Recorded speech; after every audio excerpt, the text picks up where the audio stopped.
Hello and Assalamu alaikum. Welcome back to AK Education. Kindly subscribe our channel and like this video.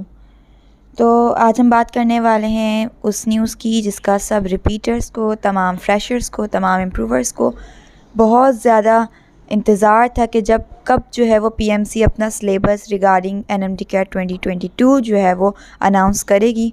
कल के notification के अंदर PMC ने ये announce किया था कि जो आप लोगों का एनएमडी कैट 2021 का सिलेबस है, मींस लास्ट ईयर वाला सिलेबस, वही फॉलो किया जाएगा इस ईयर के लिए भी। अगर किसी किस्म की कोई चेंजिंग या कोई वेरिएशन जो है वो उन्होंने करनी होगी तो वो आपको टाइम से नोटिफाई कर दिया जाएगा, लेकिन फ़िलहाल आपको लास्ट ईयर वाला सिलेबस ही फॉलो करना है। ठीक है, तो ये लास्ट ईयर वाला सिलेबस आप लोगों को कहीं से भी मिल जाएगा, लेकिन फिर भी हम इसकी जो लिंक है वो आप लोगों के साथ इन द डिस्क्रिप्शन बॉक्स जो है वो शेयर कर देंगे ताकि आप लोगों को ढूंढने में मसला ना हो। तो पाकिस्तान मेडिकल कमीशन के हम पैटर्न को देख लेते हैं जो कि इस ईयर भी फॉलो किया जाएगा और लास्ट ईयर भी फॉलो किया गया था। तो इसमें हमारे पास टेबल ऑफ कंटेंट्स हैं सबसे पहले। ठीक है, हमारे पास सेक्शन 1 प्रीएम्बल, अच्छा ये हमें इंडेक्स के तौर पे दिया हुआ है। ठीक है, इसमें हमारे पास 5 आप लोगों के पास सेक्शंस होंगे रिगार्डिंग एमसीक्यूज़। तो बायोलॉजी सेक्शन होगा, केमिस्ट्री होगा, physics, English and logical reasoning. ठीक है, ये 5 पार्ट्स होंगे आप लोगों के पास जो कि आप लोगों को पेपर में अटैम्प्ट करने होंगे, जिनको आप लोगों को प्रिपेयर करना है। ठीक है, तो सबसे पहले हम बात कर लेते हैं हमारे पास स्ट्रक्चर, वेटेज और डिफ़िकल्टी लेवल की। आप लोगों के पास जो टोटल नंबर ऑफ़ एमसीक्यूज़ दिए जाएंगे लास्ट ईयर की तरह वो है 210। ठीक है, 210 एमसीक्यूज़ जो हैं वो आप लोगों को दिए जाएंगे जो कि आपको 3.5 आवर्स मतलब कि 3.5 घंटे के अंदर अटैम्प्ट करना है। अच्छा, इसको कोई हवा बनाने की ज़रूरत नहीं है कि कैसे अटैम्प्ट होगा, 210 एमसीक्यूज़ हम कैसे अटैम्प्ट करेंगे। लास्ट ईयर भी जब बच्चों ने ये 210 एमसीक्यूज़ जो हैं वो अटैम्प्ट किए थे ऑनलाइन, तो उनका जो पेपर था वो तकरीबन 1 से 1.5 घंटे के अंदर कंप्लीट हो गया था। ठीक है, मैं ऐसे बच्चों की भी बात कर रही हूँ जिन्होंने 1 घंटे के अंदर भी ये 210 एमसीक्यूज़ आराम से कंप्लीट कर लिए थे और एग्जामिनेशन हॉल जो है वो लीव कर दिया था। लेकिन मैं आप लोगों को बार बार बताती चलूँ कि इसको घबराने की कोई ज़रूरत नहीं है। 3.5 आवर्स बहुत ज़्यादा है। ठीक है, आप लोग इतने में जो है 3-4 दफ़ा अपना पेपर रिवाइज़ कर भी लोगे।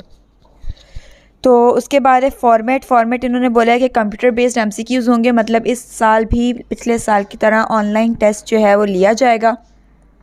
जब आप लोगों का टेस्ट करीब होगा तो हम इस ऑनलाइन टेस्ट वगैरह इन सब से रिलेटेड भी आप लोगों को गाइड कर देंगे।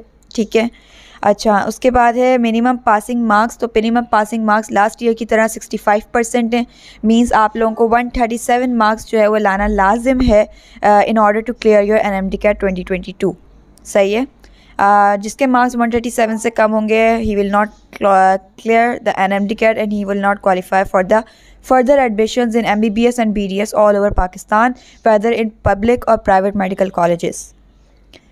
कोई नेगेटिव मार्किंग नहीं है। लास्ट ईयर कुछ साल पहले ऐसा हुआ करता था कि नेगेटिव मार्किंग हुआ करती थी, लेकिन उस टाइम जो एमसीक्यूज़ थे वो 100 हुआ करते थे। ठीक है, इस बार जो है तकरीबन 2020 से ये वाला जो क्राइटेरिया है वो ख़त्म कर दिया गया और नेगेटिव मार्किंग जो है वो ख़त्म कर दी गई।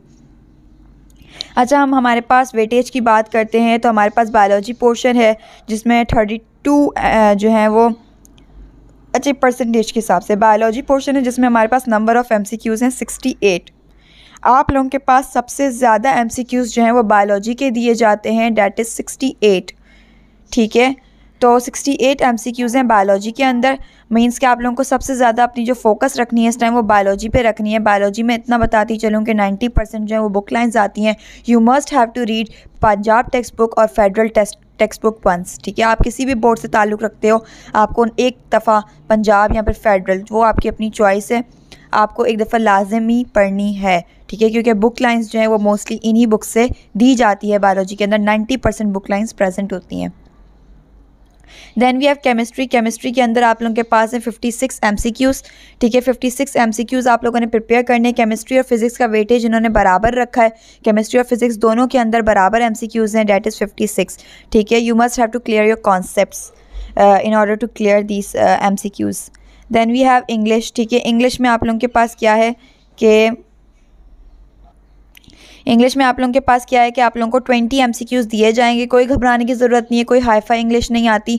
पास्ट पेपर्स देखेंगे, बहुत आसान इंग्लिश है जो कि आप लोगों ने 8, 9, 10 में अपनी पढ़ी है, ठीक है। सिंपल ग्रामर है, कॉन्सेप्ट्स क्लियर हों, फुल मार्क्स आ जाते हैं इंग्लिश में आराम से। लॉजिकल रीजनिंग कोई बड़ी बात नहीं, ठीक है। लॉजिकल रीजनिंग बहुत आसान है, कॉज वगैरह की बात की जाती है उसमें कि कौन सा कॉज है, कौन सी कंडीशन है, तो वो आप लोग आराम से उसमें से डिस्टिंग्विश कर सकते हो, ठीक है। इतनी आराम से हो जाती है अगर आप लोगों ने प्रिपेयर नहीं भी किया तो। लेकिन फिर भी पास पेपर्स मौजूद हैं, लास्ट ईयर के तमाम पेपर्स मौजूद हैं PMC के, तो आप लोग आराम से इसको सॉल्व कर लोगे। तो ये हमारे पास थे टोटल 210 MCQs, ठीक है। डिफ़िकल्टी लेवल की बात कर लेते हैं MCQs की। तो हमारे पास जो ईजी MCQs हैं वो है 20, ठीक है, जो बहुत ईजी हैं।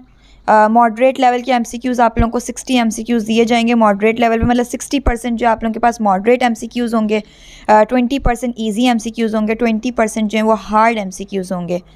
बायोलॉजी, केमिस्ट्री और फिज़िक्स सेक्शन के अंदर 70% क्वेश्चंस जो हैं वो रिकॉल होंगे और 30% क्वेश्चंस जो हैं वो एप्लीकेशन लेवल पे होंगे। इसका क्या मतलब है कि 70% क्वेश्चंस वो होंगे जो आपकी बुक में मेंशन्ड हैं और आपको याद करना है वो लाइंस को, ठीक है। और 30% जो हैं वो होंगे जो आपको सॉल्व करने होंगे, मीन्स न्यूमेरिकल बेस्ड, ठीक है, जिसमें आपको अपने कॉन्सेप्ट्स यूज़ करने होंगे। अच्छा, इसके बाद हमारे पास जो है वो सब्जेक्ट वाइज जो है वो डिस्क्रिप्शन मौजूद है कि कौन से टॉपिक्स हम लोगों के पास कौन से सिलेबस के अंदर क्या इंक्लूड है। तो सब्जेक्ट वाइज हम बात करेंगे हमारी नेक्स्ट वीडियो के अंदर। एंड जब तक के लिए please kindly subscribe this channel, ताकि आप लोगों को तमाम PMC सिलेबस से मुतालिक जितनी भी इंफॉर्मेशन है वो पहुँचती रहे, ठीक है। और आप लोगों को जो भी प्रॉब्लम है आप लोग कमेंट सेक्शन में पूछ सकते हैं, कोई भी क्वेश्चन। सो अल्लाह हाफ़िज़ and thank you so much.